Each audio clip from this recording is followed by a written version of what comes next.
Hello and welcome to News from the Real World. Oh my God. Ready? Hello and welcome to News from the Real World.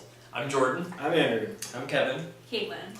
And we're going to talk about some articles from the cmuptm.blogspot.com blog. Blog. Alright, so first off, today we're going to address this article from 99U, which is a website by Behance. And this particular article is by Oliver Berkman, and it is titled, Nobody Knows What the Hell They Are Doing. I don't. I certainly Nobody don't. knows. And he starts off with a little bit about how philosophers always ponder whether you can actually tell if anyone else even has a mind at all. And the truth is you can't, because we can never access anyone else's thoughts or emotions. And he goes on to basically say, like, if you feel out of your realm in some way when you're doing a presentation or anything like that, chances are nobody else feels any better than you do. Well, And you shouldn't worry about it too much. Well, and even more than that, he was also saying that if you feel that way, it means you probably do know what you're doing. Because if you weren't feeling that way, if you didn't have enough self-awareness to feel that way, then you're probably not so good at what you're doing. Right, and then there's actually, I was intrigued to find out there's an actual name for that. It is called the Dunning-Kruger effect, in which, it's After Freddy Krueger, I think. yeah, I think so. No, actually inspired by the tale of an incompetent bank robber who thought rubbing lemon juice on his face would make him invisible to security cameras. That doesn't work? That sounds a little bit more than incompetence. That does sound like, so yeah, that's some sort of psychosis. Isn't it? Obviously. Everybody, yeah. Everybody. You're an idiot. I really liked that Maya Angelou quote in there. Yeah, that was comforting. Particularly, I was like, thanks, girl. Oh yeah. When she said, I've written 11 books, but each time I think that they're going to find out now. Like, Yeah. I've run a game on everybody and they're going to find me out. It's like, that's super comforting. Because I think even people who've done work that they like, every time you're starting back over on a new project, you're like, this is the one. This is it. This is the one where I can't do it. Well, there's this great talk that Charlie Kaufman gave at BAFTA, and he talks about like his struggle of being so insecure and like so much of his process is just sitting and staring at a computer and just like not knowing what to do. Right. And that's so much of the process as an artist. And at when he was doing his Q&A after the talk, somebody was like, does notoriety, does fame like make it easier? And he's like, no, not really. Like you always just feel like a fraud. Yeah, you'd probably feel worse, which I think is something they touch on here, where it's like, all these people think I'm amazing, and my reputation's only increasing, and I know that I'm still this fraud. Yeah. Like, I know I don't You're know just what a I'm doing. person still. Yeah, And exactly. creativity is so subjective too, that like, I've not read a lot of Maya Angelou's books, so I wouldn't, and I'm not a literary critic in general, so she could write something that was awful and I'd never know. Whereas it's interesting for me because when I like build something that's ugly or poorly put together, it's pretty obvious to everybody, right? So like, for me, I get instant feedback, not only from what I'm working on, because it either works or it doesn't, or it's functional or it's not. Whereas with y'all creative types, it's a lot of your own self-assessment, and then the totally subjective assessment of other people too. Jerks, mostly. Yeah, total jerks. Yeah. Right. You don't know anything about anything. Yeah, but it's hard when it's from yourself. I think it's tough. It's like, is this even good? Like, do I like this? But that's what gets you moving forward and improving and Of course. working and harder and harder. And I think that was his point, wasn't it? Was like, you shouldn't want to eliminate that self-doubt. It's just like, take comfort in knowing everyone feels like that. Right, and that's actually, Ira Glass says something wonderful about being an artist about that. He's like, if you don't like what you're doing, that's a good sign because it means you have taste. Right. And you can tell what is good and what's not good. Right. Yeah. Just like this Dunning-Kruger effect. If you don't know anything, you can't tell what's not good. Right. Unless you just put stuff out there that's potentially lower quality. Right. It is kind of depressing though to think that the only way you can like better yourself as an artist is to be miserable. Right. Like I don't know if I agree with that though.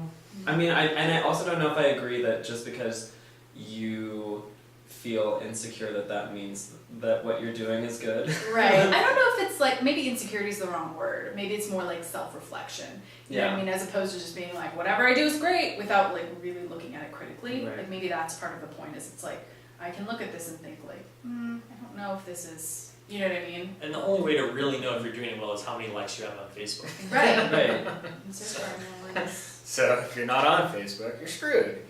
What else were we going to talk about today? The cool soap and light We're going art? to talk about Soap and Light, which was this interesting, it was titled Soap plus Light equals AV display of sound. And the author, it's from Gear Content from Live Design, and the author says, like, that is a title that might make you crazy. And I was like, I don't understand what that means, but maybe Yeah. because I'm not an AV person, but that doesn't make me crazy. That seems descriptive. And so what this was about was a Royal College of Art grad student named Dagny Rowara developed this automated system that dips this ring into this soapy solution, it pulls it out, puts it above a speaker, and then there's like a magnifying glass above it. So when the speaker emits sound, they had it demoing with some song, like an atmospheric song. When that happens, there are tiny microscopic things that are happening on the soap solution, and you can see them projected on the ceiling. And over time, as the soap, or as the water evaporates and the soap concentration in the solution increases, the color gets more intense. So I don't know, I thought it was cool, it was beautiful, sure. Yeah, Hey. that's pretty much the content. I mean, I mean, what yeah. the discussion content right there. Like Right, it's cool. It's a really fun little thing that somebody put together. Sure. I mean, I think anytime you think about those, I mean, it's easy to compartmentalize things like sound, I think, and anytime you can make that physical is interesting. You know, Mhm. like, oh, this is a physical event, like that's cool, but yeah, I don't know how much more to It discuss. didn't strike me as particularly like new and exciting. No, I feel like I've seen it with fire, I've seen it Right. like on the speakers, and I've seen it with water. So it's I mean, sort of people like have been another one. doing people have been doing like wet shows, is what they were called in the I think like the 60s and 70s. That you had like an old like overhead projector, like you had in elementary school, Mhm. and people would like take these different like clear containers of liquid and drop food coloring and like oil and stuff and then Yeah. swirl them around, and they were like kind of these psychedelic light shows that they would project in clubs. So it's kind of like Yeah. that, just a little more Mhm. tech, I guess. I mean, But- it seems only relevant now because it's automated, right? Like the Yeah, thing I that would was- agree. that- Yeah, it's just the arm that goes like. it involves CNC control, so it must be new and relevant. Kind of, is how I felt a little bit. Yeah, I mean, I thought it was a cool thing. It's and like, totally cool. Great, but yeah, innovative, I don't know. I wanted to know how it could sense that the bubble had popped. Yeah, I thought that was Oh, interesting yeah. too. And it killed, I mean, I also didn't understand where the light was emanating from, because it seemed like the speaker was right here, the like frame that held the bubble was right here. And then I didn't know if it was like a magnifying lens or a camera lens or what, but there was clearly a source of light that was projecting this Mhm. image. People I was People confused. should just From the watch it. video, yeah. it was- Yeah, and check out the Just video, you watch can it. find it if you go to It's a dope thing, yeah. cnutm.blogspot.com. There's it's down there. That's what I keep doing for Is this. it down there? Oh, is this the internet? But then It's like, yeah. it's under the tip. Exactly right, yeah. Oh my god! Hey, Is no, that I- where it goes when my Wi-Fi goes down? Let's just check under there. Okay. Modern theater. Modern theater. Let's talk about it. Okay. Who's introducing that? It's not me. That's not me either. Okay. Not yet. Wait, but there were a couple of ones about modern theater. There was like one about how it's not catering This is the to the one. working class majority, and there was another one about how do we need screens. Yeah, it's the latter. So this is an article, Can Theater Speak to a Modern Audience Without Screens? And it's from a website called sellingout.com. And the author asks the question, like, if the goal is expressing something contemporary, on the stage, can we do that without showing a screen? So in other words, like in real life, you wouldn't look at your phone and read out the text message. You would just look at the phone and know it's there. And he talks about some ways that film have addressed this, where most of the media now will show a character and then some version, sometimes they'll cut back and forth, which he argues sort of slows down the story. And some of them will just show the text on the screen next to the person. Maybe it's a different color per different person or something like that. So he's asking the question, or she, I don't think it's, I think it's Jim McCarthy is his name. Jim McCarthy is his name, and he thinks, Or her name. or yeah, I guess Jimothy. No, that's still a man. Well, but he's arguing sort of right now that no, at the moment that's not working in theater, basically. I don't know if I think it's working in film and television either, though. Right. It makes me think of House of Cards immediately, And that's an which is a example. show I love, Yeah.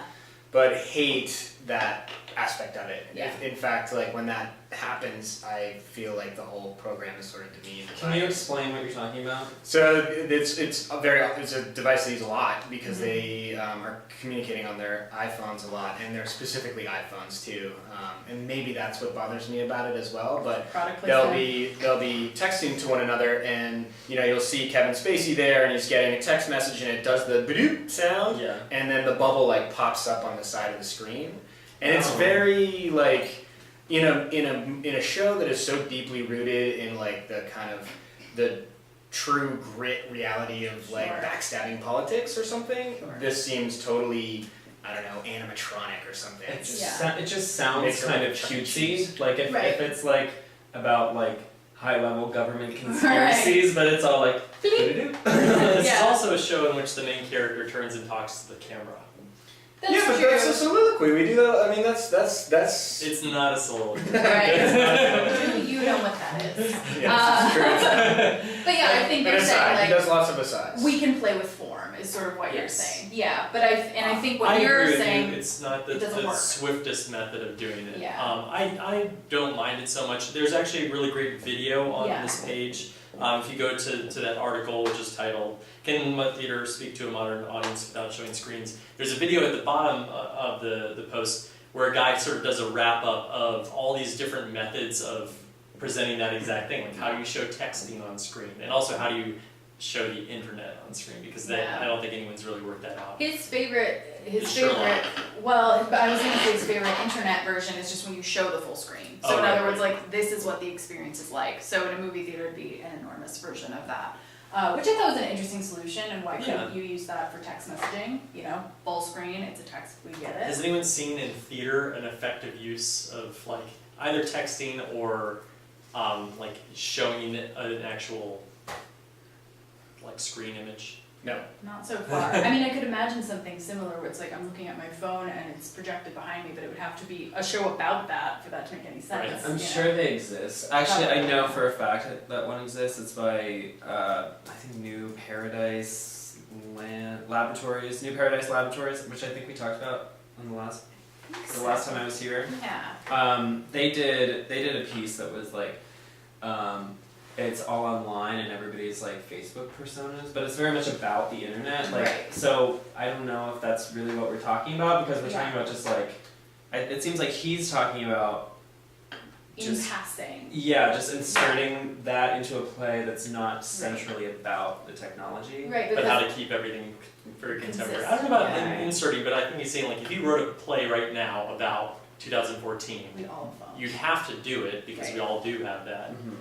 How do you avoid like the messenger in Romeo and Juliet situation, where like this messenger's trying to get a message to somebody but can't because he's been like arrested. I don't remember what happens in the. I don't know that you have to actually show the screens though, because it's not like when I'm having a conversation with you and you're like pretending that you're listening to me, but actually you're looking at your phone. So like this whole conversation. Right.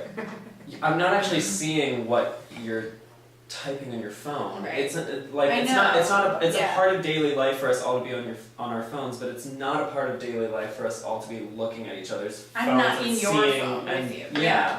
So Yeah. I don't know if this is like a non-issue Issue. that he's Right. talking Does the about? audience just assume the role of the friend without the phone? Is that a big deal?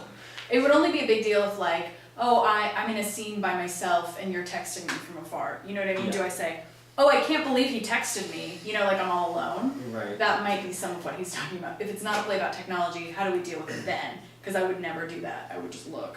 I mean, I wonder if they had the same conversation in whatever 1890 when the telephone came on the scene, and they were like, "Oh, how are we gonna do that on the stage? Are we gonna have both voices, or is it just gonna be one, and he's just gonna respond to the person? Like, Is it gonna be that voice? They all talk Voice? like that too. They totally did. It's While they were weird. twirling their It's mustache. I feel as though I said to time more.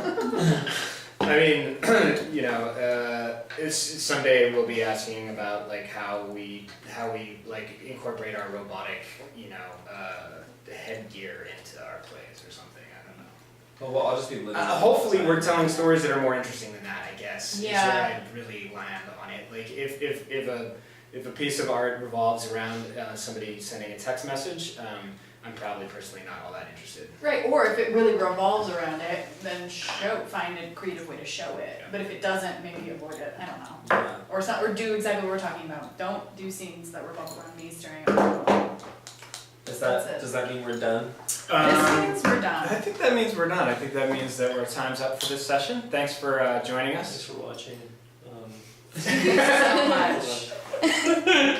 It's Multitasking. been really great. If you feel like reading any of the articles we've been talking about, like Jordan has mentioned a couple of times, you can see them on the website, the blog spot down here or there, or we're not really I sure. think It's I all think it's over. there. Okay. It's a net. Thanks for watching. Huge. We'll see you later. I'll leave it going now in case Andrew wants to say something stupid. We were on Say something stupid. Is this like Come on. bonus features for the hardcore fans? Yes. The paid subscribers? Yeah, the paid Yeah. subscribers get this.